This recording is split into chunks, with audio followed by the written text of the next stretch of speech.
Hey everyone, welcome back to another episode of the Saloon Podcast. I'm your host Mirage, and this is my co-host Burner. As he always joins me. Hello there, everybody. How y'all doing on this day or night, whenever time you are listening into the show? Hope it's been a good one for y'all. Mm-hmm. On today's episode, we're gonna be discussing 3D World, Mario 3D World. Cause yeah, we covered Galaxy. So now we're gonna go into the next 3D Mario that released after that. No, not 3D Land, cause uh, it's kind of a case similarly to how we covered Galaxy One and Galaxy and not Galaxy Two, and how we're covering the 3DS BIOS without covering the DSi. Basically, 3D World is just a better 3D Land, so let's go ahead and get started with this thing. Regarding the story in 3D World, there's not much to go over. It's just essentially, well, you know, Bowser kidnaps a fairy, goes into a pipe, Mario goes after him and has to stop him and free that fairy and I think some other fairies from what I remember in the game. And Yes. that's basically all there is to it. Uh, because it's your typical Mario plot, there's not much context. Really, Oh, as quite literally, we're brushing out the story very haphazardly because, on all honesty, it's kind of a whatever story. It's a Mario game. It's not meant to be Kingdom Hearts or Persona, so oh yeah, it's not that much in depth, so it's just pretty straightforward. Anyways, as for the power-ups though, the power-ups get pretty interesting. So we have the Super Bell, I think, or no?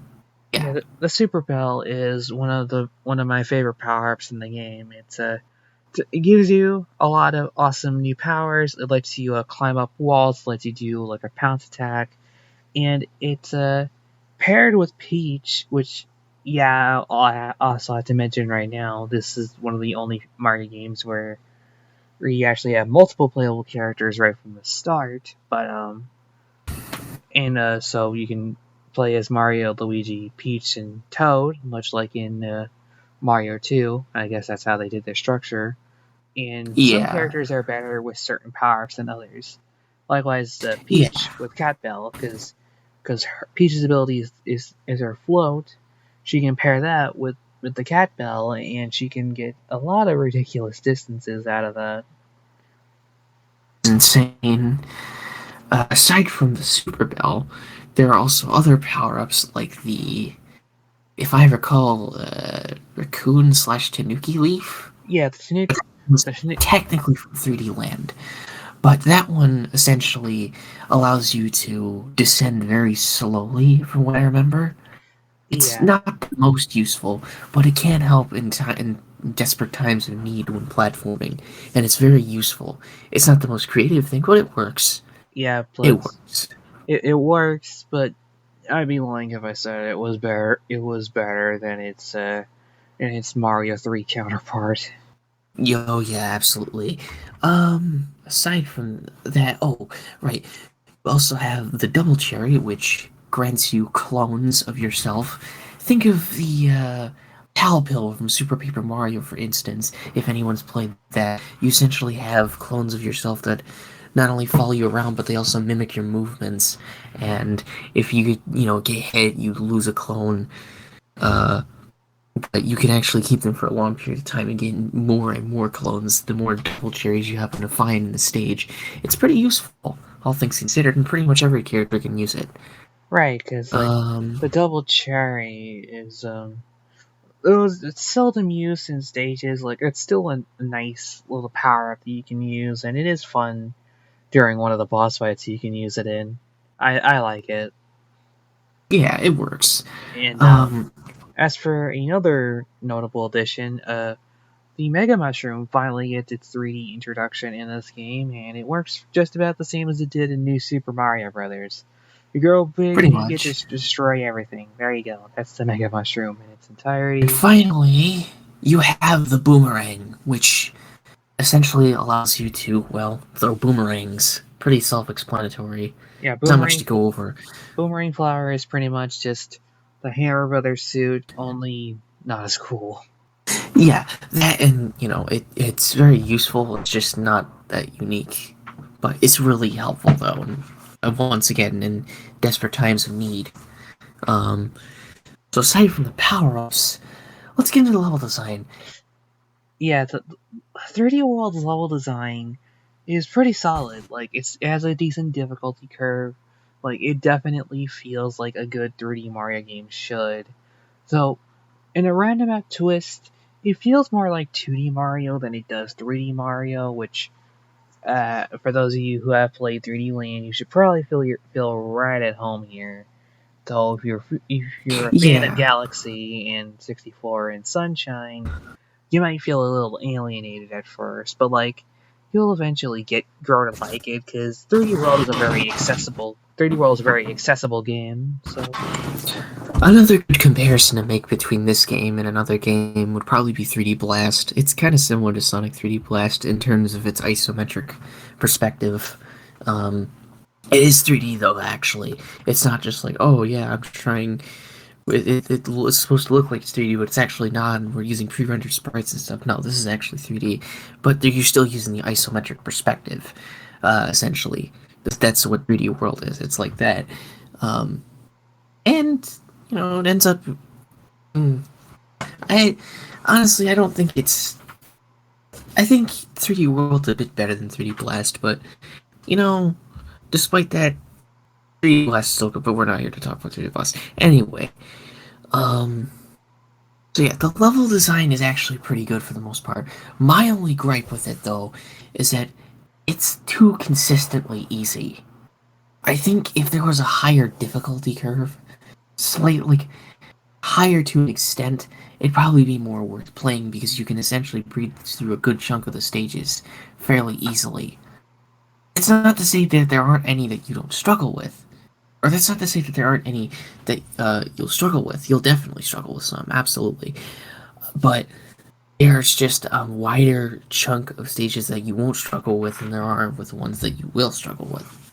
That's my yeah, problem.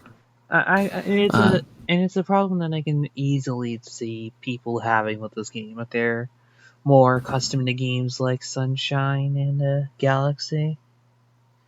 but that's not to say that this game doesn't get hard. It gets hard near only the end, though. Why it only gets hard near the end, though, is beyond me. But that's what the game is like. Apparently, it only gets hard near the end or the bonus part of the game, where I think there's what was it?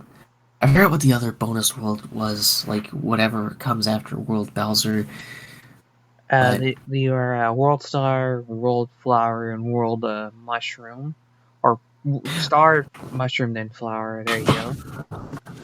yeah, that's right.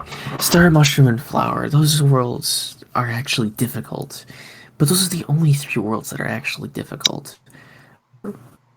Aside from that, the game again is fairly easy, all things considered. Uh, Regarding Bowser's Fury, I can't really say too much about Bowser's Fury because I don't own the game, so I'm going to leave that to Burner. Yeah, we'll discuss that in like a minute.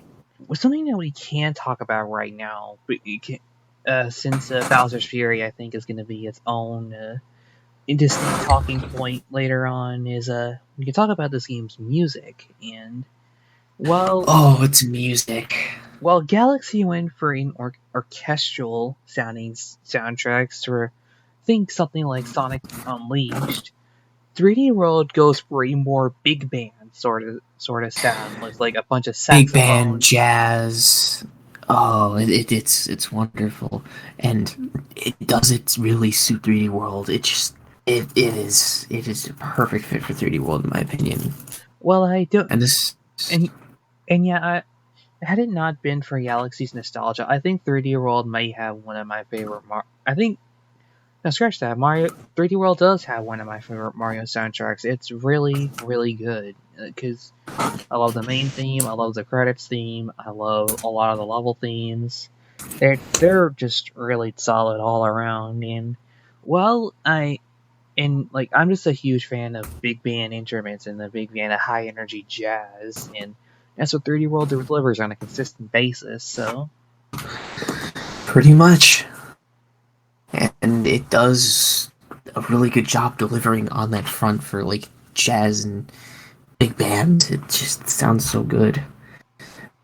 But anyways, aside from that, I think now would be a good time to talk about Bowser's Fury. yes, so Bowser's Fury. I'll be taking over for this one because Mirage here hasn't played it yet, but Bowser's Fury is the brand new side mode that was unveiled alongside the Switch version of 3D World, which in of itself contains a lot of awesome improvements, such as like higher speed during gameplay, Odyssey's dive, like it's just an overall better experience than the Wii U version. It's almost hard to go back to the original game after Bowser's Fury came out, but alongside it comes the new mode, of course, Bowser's Fury. Basically, the plot of this one is not Bowser kidnapping someone. Instead, Bowser is really, really mad. So Mario is called upon by Bowser Jr. to collect cat shines and bring down his father, who's gone big, bad, and scary like a big Godzilla monster. That's the plot of Bowser's Fury.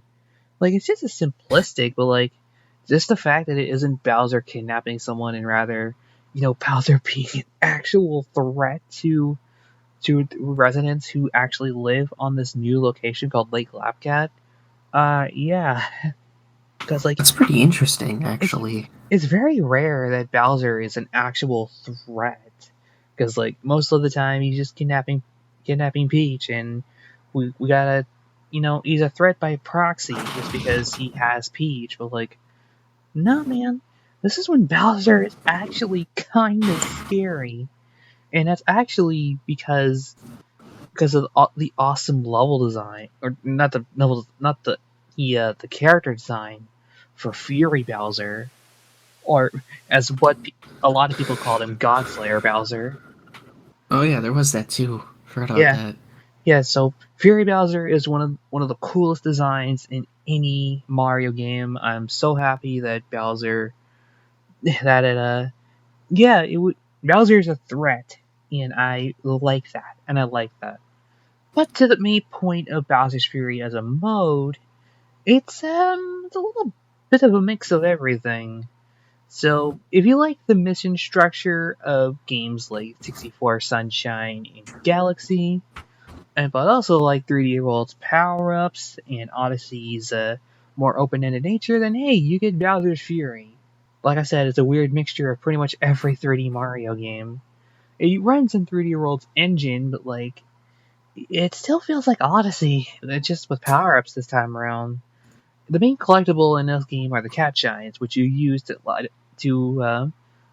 power up the lighthouses that guide you to new areas because they're all covered up in this black goop that's been left by Bowser. And then once you get a certain amount of cat bells or cat shines, you get to revive this big Giga Bell. And doing this turns Mario into a Super Saiyan cat, where you actually get to go on a one-on-one fight with Bowser himself, and it's just as awesome as it sounds. Wow. Yeah, that's incredible. So yeah, you get to pick up like all the stalactites that he tosses out of his shells. You get to throw them right back at him, ground pound him into the ground, and like yeah, it's just the Fury Bowser fights are really fun and definitely one of the highlights of Bowser's Fury as a whole. I wholeheartedly enjoy each new Bowser encounter because like they're difficult, but they're rewarding. Because if you feel like 3D World as a whole is too easy, yeah, Bowser's Fury is definitely going to be hard when the big guy comes around. And the main mechanic of the Fury mode is that every once in a while Bowser will come out of his shell, and during that time, well, he's wreaking havoc on everything. He's after your mustachioed butt, and you gotta keep yourself alive until the next cycle. And Hmm? yeah, and I think that's definitely a welcome challenge. You can either stop Bowser by going into the Giga Belt, by grabbing yourself a Giga Belt and fighting him off yourself, or you can get a Cat Shine in case you need to get him to take him away in a hurry. So it's definitely very nice. But Yeah. And this this mode isn't perfect. So I 100% completed Bowser's Fury. For the most part, I had a really fun time. It was fun just running and jumping around, and it made me feel like I was playing a new 3D Mario game, which is something I was definitely welcoming. But big but incoming. Completing Bowser's Fury is another beast entirely.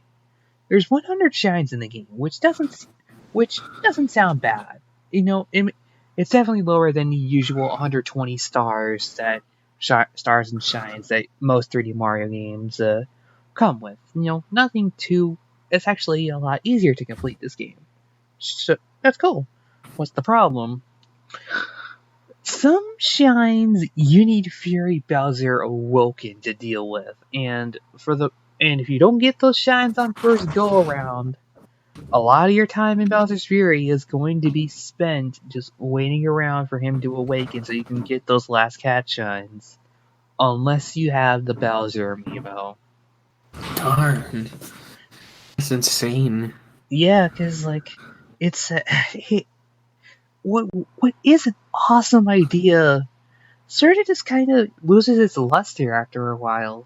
Because you're just kind of waiting on Bowser to ignite some blocks, and then boom, now you can get your cat shine. Yeah. Yeah. That's kind of a shame. It's not. I'm not doubting. Not saying that 3D World, that Bowser's Fury is a bad mode, not by a long shot. For if you're just going through it normally, then yeah, it's a great time. But 100% completion, I would recommend getting all the cat shines that revolve around the Bowser blocks done and over with as soon as possible. Oh, And then you'll have man. a much easier time. Yeah. But yeah, that's just pretty much Bowser's Fury. Because, yeah, I really enjoyed Bowser's Fury, and I definitely enjoy 3D World a great deal. Because, plus, the Switch version with Bowser's Fury is one of my favorite Mario games now. 3D World was already a pretty great game back on Wii U, but the Switch version is just a million one times better than the original, and I highly recommend it for anyone who hasn't tried it Yeah. yet. Cause yeah, it's a great time. Bowser's Fury is a great new mode. And hey, 3D World got improved a lot too. It got faster, it got some brand new mechanics. And plus it even has online multiplayer that doesn't absolutely stink. So, there's that. Yeah. And everything just ends up working out well in the end. Yeah. But So, yeah, with that said, I think that's pretty much everything we need to cover regarding 3D World. pretty much, yeah. I don't think there's anything left to mention. Without further ado, we'll see you next time, guys. Fare thee well, friendos.